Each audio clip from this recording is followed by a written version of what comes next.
What's up, rollers? Westv Roller here, and you're watching Westv.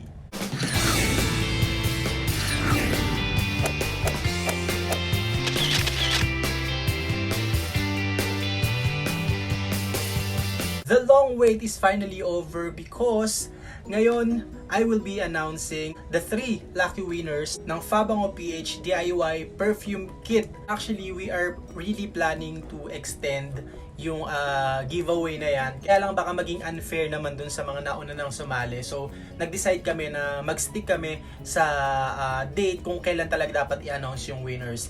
So, ayan, excited na ba kayo na malaman kung sino yung mga nanalo ng Fabango PH DIY Perfume Kit? Just keep on watching this video dahil sa dulo ng video na to, i-announce ko yung 3 nanalo ng DIY Perfume Kit na bigay ng Fabango PH. But before that, as promised din sa nakaraang post ko, itatackle natin yung laman nitong aking Perfume Making Manual na ginawa ko last time at pinost ko na rin to last time, and ang dami na rin nagtatanong kung binibenta ko daw ba to, kung paano mag-avail, and the answer is no, hindi ko po siya binibenta. This is not for sale, pero pwede kayo makakuha nito.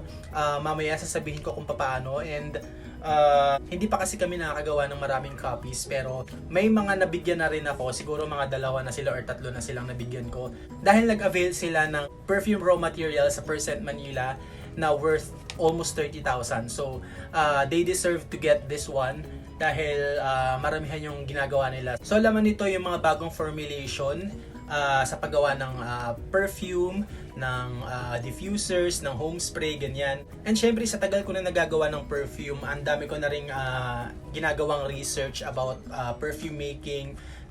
Nag-google ako, syempre sumasali ako sa mga groups ng mga perfume makers para mas marami pa tayong malaman at ma-share ko rin yun sa inyo. So nagbago ako ng formulation, but that doesn't mean na hindi tama yung mga formulations ko before, pero nag-improve lang siguro dahil marami rin akong nalaman, marami rin akong mga bagong kaalaman na natutunan sa mga nabasa ko, sa mga na-research ko. So ayan, pag-usapan muna natin yung laman nitong Perfume Making Manual na ginawa ko. So sa first page ng perfume mixing or perfume making manual na to is yung Perfume 101, of course. Kasi before tayo mag-mix ng sarili nating perfume, importante din na malaman natin yung history ng perfume, kung saan siya nagmula, kung ano yung klase ng perfume, and etc.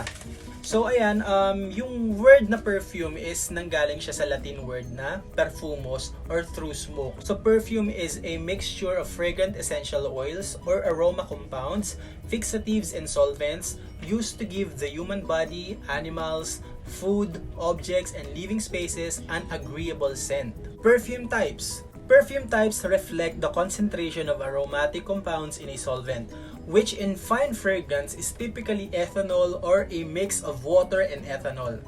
Various sources differ considerably in the definitions of perfume types.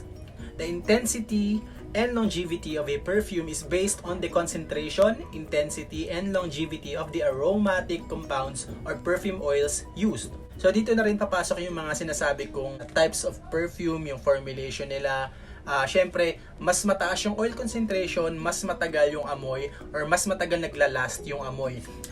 May mga tao kasi na nalilito or nako-confused na yung fixative, kapag daw maraming fixative or kapag dinamihan nila yung fixative, is tatagal yung kapit ng amoy ng pabango sa balat nila, which is hindi totoo. Kasi yung fixative, ito lang yung nagpapatagal ng shelf life ng isang pabango. Kasi yung mga essential oils or fragrance oil, kapag wala siya sa tamang container, kapag expose siya lagi sa heat or light, madali siyang masisira. So kailangan natin ng fixative para hindi agad masira yung perfume natin, para mas tumagal or hindi masira yung quality ng perfume natin at mas tumagal yung shelf life niya. And gaya nga na sinabi ko, marami tayong types of perfume, depende sa concentration or formulation. Meron tayong eau de cologne, eau de toilette, eau de parfum, and parfum or extrait. So yung parfum or extrait, ito yung highest concentration ng isang pabango. So nasa 25 or 20 to 30% yung oil concentration nito.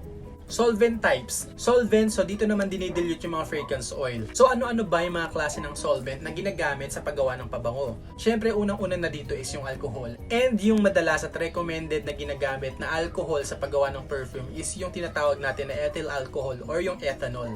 Hindi tayo pwedeng gumamit ng isopropyl or yung rubbing alcohol, and lalong-lalo na hindi natin dapat gamitin sa paggawa ng perfume yung methanol kasi toxic siya dahil harmful siya sa balat. And of course, gumagamit din tayo ng distilled water. Hinahalo natin to sa ethanol para i-dilute yung fragrance oil. And gumagamit din tayo ng propylene glycol o kaya naman ng dipropylene glycol or yung DPG. But mostly yung mga ibang perfume makers, mas preferred namin gamitin yung DPG or yung dipropylene glycol kaysa sa propylene glycol. Kasi may nabasa ako na kapag meron kang eczema, yung propylene glycol is nakaka-trigger siya ng ganong sakit sa balat. So kapag oil-based naman yung gagawin nating perfume, yung mga solvent na ginagamit natin is yung carrier oil. Yung carrier oil dapat walang amoy, odorless, like yung mga fractionated coconut oil, sweet almond oil, grapeseed oil, safflower oil, pero mas recommended din yung jojoba oil. Pero mas mahal nga siya, hindi gaya ng ibang mga binanggit kong carrier oils. So nakalagay din dito yung konting tips kung paano natin i-apply yung perfume sa ating katawan. Nandito rin yung fragrance pyramid, yung top notes, heart notes, tsaka yung base notes. So may mga konting knowledge din ako nilagay dito about that.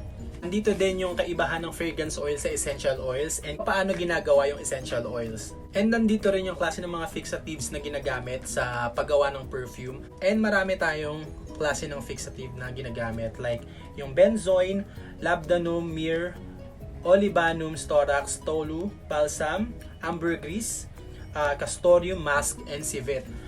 Pero mostly yung ginagamit namin is synthetic fixative lang, like yung tonalide and yung muscol. And finally, nandito yung mga raw materials na kakailanganin natin.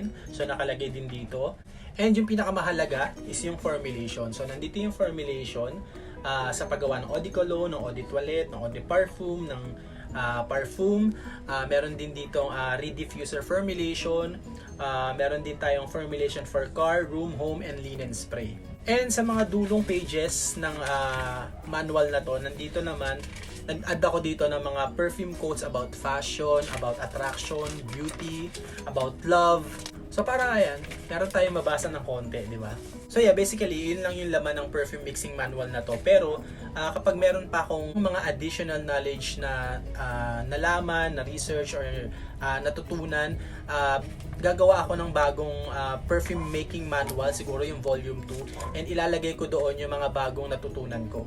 And kung gusto niyo makapag-avail nito, hindi to for sale, pero you can avail this kapag bumili kayo ng mga perfume raw materials sa Percent Manila, sa Galaxy, sa Fabango PH. Magbibigay sila ng details kung paano and kung magkano yung minimum na kailangan yung mabili para magkaroon kayo nito. So yeah, dumako naman po tayo sa announcement ng winners ng Fabango PH giveaway. And 3 lucky winners nga yung mananalo ng DIY perfume kit. So ayan, punta tayo sa Instagram account ng Fabango PH at mamimili na tayo kung sino ang mga winners. So ayan, nandito ako ngayon sa Instagram page ng Fabango PH. And ito yung post. Ayan. Nandito yung mga nag-comment. So ayan, mamimili tayo kung sino ang mananalo. Syempre, i-qualify din natin kung talagang sinunod nila yung mechanics para makasali sila at hindi sila ma-disqualify, di ba? Ang una ko napili ay si Rainier Ferenal. So ayan, nag-comment siya and naka-subscribe din siya sa YouTube channel ko. Naka-follow siya sa aking Instagram account at dito rin sa Fabango PH account tsaka sa Prowler Manila IG account. So ayan, Rainier Ferenal, if you're watching, i-comment mo lang si video na to, yung hashtag na pinost ng Fabango PH IG account. Makikita mo yung post doon sa Fabango PH IG account. Congratulations sa'yo, Rainier Ferenal. And of course, dalawa pa yung ating pipiliin. So sino pa ba ang mga masiswerteng mananalo? Dalawa na lang po. So ayan, may napili na rin ako at siya ay si Daisy's Bloom. Tama ba? Si Miss Daisy's Bloom. So ayan, Mama of One Boy. So ikaw yung second winner ng ating Fabango PH giveaway. And last but not the least, ang ating last winner ng Fabango PH Perfume Kit Giveaway ay walang iba kundi si Joe Brian Guarin. So ayan, nandito yung kanyang comment. Ayan, kita nyo. Si Joe Brian Guarin. So congratulations kay Rainier, kay, ano pa nun isa? Si Joe Brian and si Miss Day. Ayan, si Miss Day. Joe Brian, Rainier, and Miss Day. So, congratulations sa inyong tatlo dahil nanalo kayo ng perfume kit galing sa Fabango PH. And gaya ng mga nakaraang giveaways ko, ipapadala namin siya through LBC and ipipick upin nyo lang siya sa branch na preferred ninyo and ang babayaran nyo lang is yung shipping fee, yung 95 pesos lang. So congratulations again sa inyo, Rainier, Miss Day, and Joe Brian. So kung nanonood kayo ngayon, i-comment nyo na yung hashtag na pinost ng Fabango PH IG account. Makikita nyo yung post na yon sa Instagram account ng Fabango PH. Mag-comment na kayo sa video na to within 24 hours para ma-claim ang inyong prize. And of course, kukontakin din namin kayo through direct message sa inyong Instagram account para makuha yung details nyo para alam namin kung saan namin isi-send yung prize ninyo. So yun lang guys, thank you so much for watching this video. Kung na-enjoy nyo yung video na to, please click the like button, subscribe to my channel right now if you haven't done yet, and syempre wag nyo kalimutang i-click ang notification bell para maging updated kayo every time na mag-upload ako ng mga bagong videos like this. Again, my name is Westv and I'll see you again next time only here on Westv. Bye-bye! Bye-bye.